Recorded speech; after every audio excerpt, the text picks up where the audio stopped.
आणि 2 तारखेला बारामतीमध्ये नमो महारोजगार मेळावा आयोजित करण्यात आलेला आहे आणि या नमो महारोजगार मेळाव्याच्या कार्यक्रम पत्रिकेमध्ये सुप्रिया सुळे, अमोल कोल्हे आणि वंदना चव्हाण यांचं नाव आहे.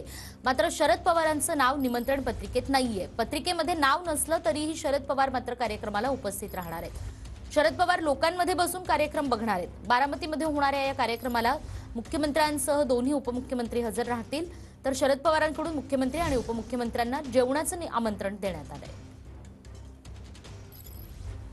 शरद पवार यांचं नाव या निमंत्रण पत्रिकेमध्ये नाहीये. मात्र तरीही शरद पवार यांनी मुख्यमंत्री आणि दोन्ही उपमुख्यमंत्र्यांना आतिथ्य म्हणून जेवणासाठीचं निमंत्रण दिलंय. 2 तारखेला बारामतीमध्ये हा नमो महारोजगार मेळावा आयोजित करण्यात आलाय.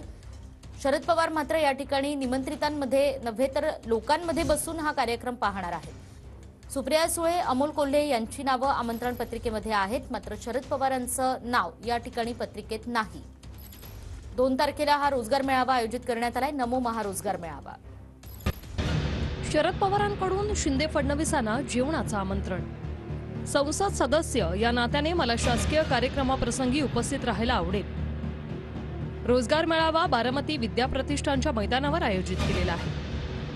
विद्याप्रतिष्ठानचा अध्यक्ष या नात्याने मी तुमचं स्वागत करू इच्छितो. बारामतीमधील अतिथी निवासात चहापाण्यासाठी निमंत्रित करतो.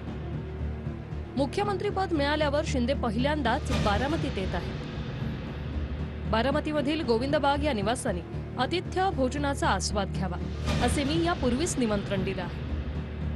तरी मंत्रिमंडळातील इतर सहकाऱ्यांसह या निमंत्रणाचा स्वीकार करावा.